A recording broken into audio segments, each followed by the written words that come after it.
À la une de l'actualité, en Ouganda, le président Museveni, au pouvoir depuis 31 ans, a reçu le feu vert de la justice pour se présenter à un 6e mandat lors d'élections prévues en 2021.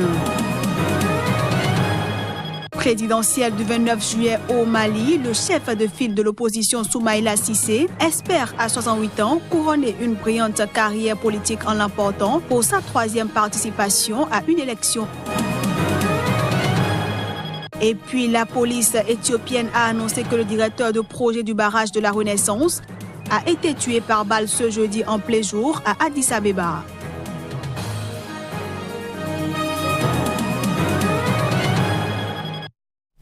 Merci de prendre ce rendez-vous de l'information sur Sika TV. Bienvenue à tous.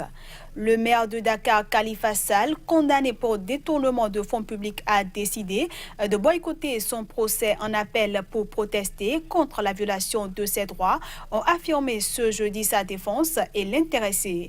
Le maire de Dakar était absent ce jeudi de l'audience de la Cour d'appel de Dakar après sa condamnation en première instance en mars à 5 ans de prison pour détournement de fonds publics, selon un de ses avocats.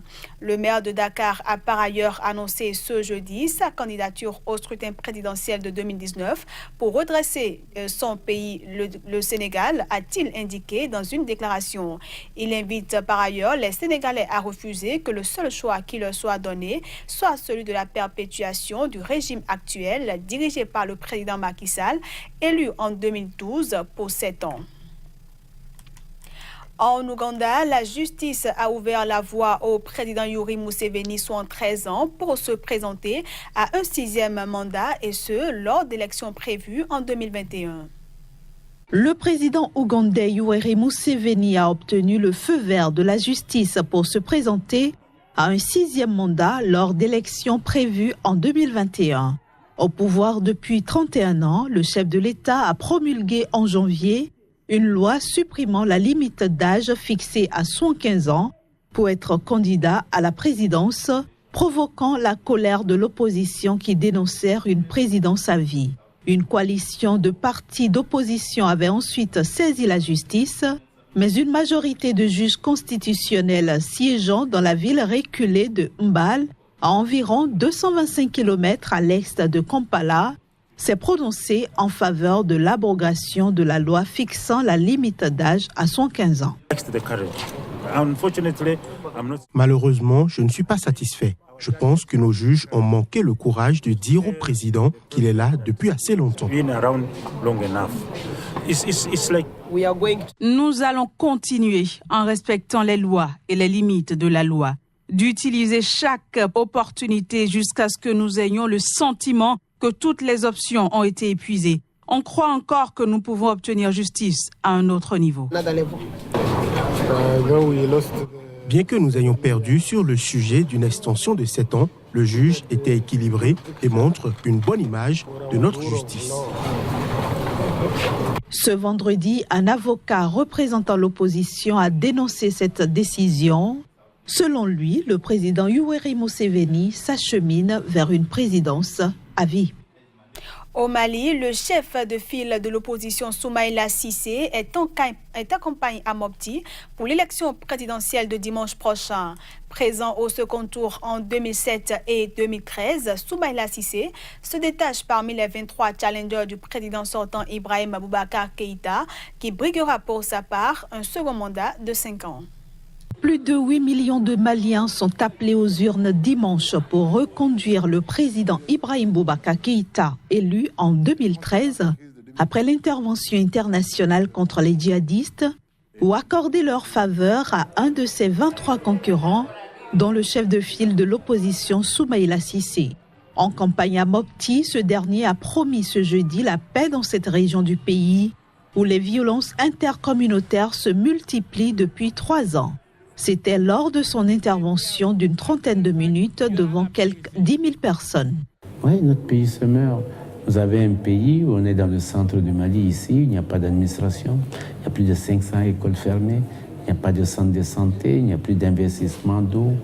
Et pour faire le tour, vous avez vu ceux qui m'ont suivi aujourd'hui, on est escorté par l'armée. faire campagne avec des chars, avec une escorte militaire, ce n'est pas de la démocratie, c'est gênant. Vous savez, sur les 24 candidats, il y a 22 qui ont signé un manifeste pour protester. Ça veut dire donc que l'ampleur de la crise est énorme et que l'ensemble des candidats, en tout cas la grande majorité, sont convaincus que nos arguments sont des bons arguments et que ce que nous avons découvert est une réalité, ce n'est pas un mensonge. Soumaïla Cissé, qui se présente pour la 3e fois à la présidentielle, a également réclamé la vigilance face à des manipulations du fichier électoral par le pouvoir qui pourraient déboucher, selon lui, sur des fraudes. Attaque ce mercredi dans le village de Somena, près de Djenné au Mali. Au moins 3 civils peuls ont été tués dans le centre du Mali au cours d'une attaque attribuée à des chasseurs traditionnels. L'information a été apprise ce jeudi de sources associatives et sécuritaires. Des chasseurs traditionnels armés ont tué au moins 3 civils peuls avant de les jeter dans un puits. Le drame s'est produit dans le village de Somena, dans la région de Mopti, au centre du Mali. Plusieurs autres civils peuls sont portés disparus. Abdoulaziz Diallo, président de Tabital Poulakou Mali, principale association Peul au Mali, a confirmé l'information. Par ailleurs, une source de sécurité malienne a affirmé que des civils ont été tués mercredi, près de Djenné, par des hommes armés, sans plus de détails. La situation d'insécurité grandissante dans cette région, avec pour cible la communauté Peul, est inquiétante. L'incident de Somena est intervenu à 3 jours du premier tour de l'élection présidentielle au Mali, pour lequel 24 candidats sont en lice. Les violences intercommunautaires se multiplient depuis 3 années dans le centre du Mali, entre Peul, Bambara et Dogon. Les Peuls dénoncent régulièrement des exactions à leur encontre au nom de la lutte contre les djihadistes. Les autorités et l'armée sont pointées du doigt et accusées d'inertie, ce que dément le gouvernement. Allons à présent en Éthiopie où le directeur de projet du barrage de la Renaissance, un important chantier énergétique, a été tué par balle en plein jour à Addis Abeba. L'annonce de sa mort a été faite par la police. Simegnou Bekele, le directeur de projet du barrage de la Renaissance, un important chantier énergétique, a été tué par balle dans la tempe droite et une arme a plus tard été retrouvée près de son cadavre. C'est ce qu'a déclaré en conférence de presse le chef de la police fédérale, Zeynou Djemal, qui précise que Simegnou Bekele s'était rendu à son bureau tôt ce jeudi matin. La police a appris qu'il a été abattu par balle et nous avons trouvé une arme près de sa main droite à l'intérieur de sa voiture.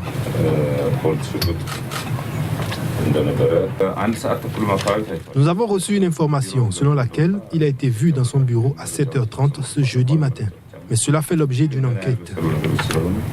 Simegnou Bekele était le visage de ce projet gigantesque en construction près de la frontière entre l'Éthiopie et le Soudan et qui, avec 6000 MW de capacité, l'équivalent de 6 réacteurs nucléaires, sera à son inauguration le plus grand barrage d'Afrique. Le barrage de la Renaissance est l'un des méga projets actuellement menés par l'Éthiopie qui travaille également au développement de chemins de fer et de parcs industriels afin de transformer son économie et de lutter contre la pauvreté. Le Bénin va mal depuis l'avènement du président Patrice Talon. C'est en tout cas le diagnostic posé par des femmes du marché, des quartiers et villages, fonctionnaires et sans emploi, réunis en assemblée générale ce jeudi.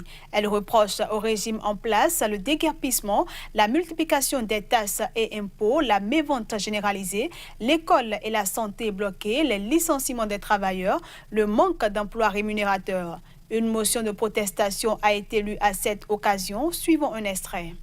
Considérant que pour résoudre les problèmes auxquels les femmes, leurs maris et leurs enfants sont confrontés, on n'a pas besoin de réviser la Constitution. Considérant que les femmes pauvres n'acceptent pas qu'on se serve d'elles pour tisser une corde qui sera utilisée pour les pendre.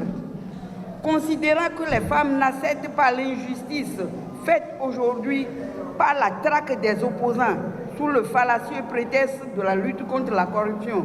Considérant que pour ce faire, Laurent Métonio et ses co-accusés, Atao Henko Mohamed et autres sont en prison, considérant que c'est toujours dans la même logique que l'immunité parlementaire des députés Agossou Genoté Valentin, Ataoren Mohamed et Idrissou Bako est levée le 24 juillet 2018 dans le but de les jeter en prison.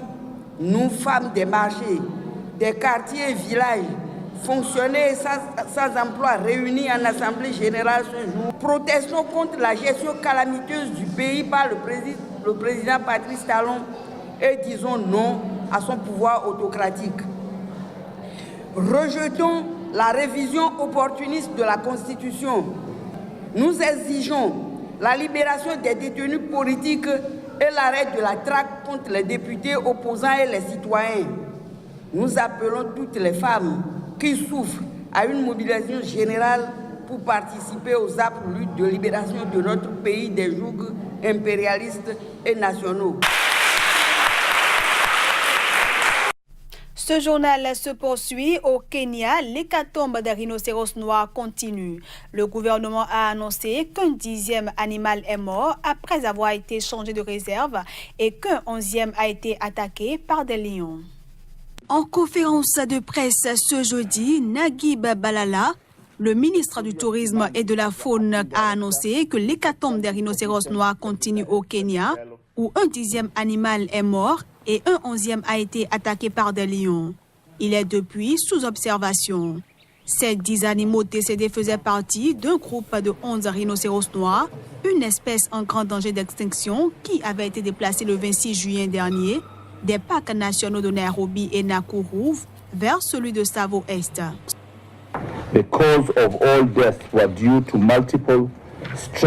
Tous ces décès sont dus à de multiples syndromes de stress intensifiés par l'empoisonnement au sel et aggravés par la déshydratation, la faim, la prolifération de bactéries opportunistes dans les voies respiratoires supérieures et des problèmes gastriques. C'est la cause de la mort du 9e et du 10e rhinocéros que l'examen post-mortem a révélé.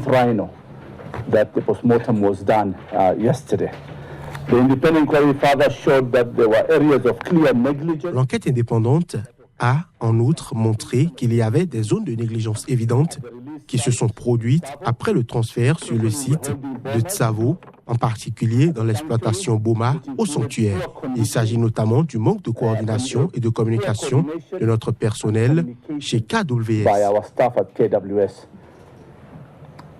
Selon l'organisation Save the Rhinos, il reste moins de 5500 rhinocéros noirs dans le monde, vivant tous en Afrique. Le Fonds mondial pour la nature estime que le Kenya en abrite 750. Et c'est la fin de cette édition que je vous remercie d'avoir suivi.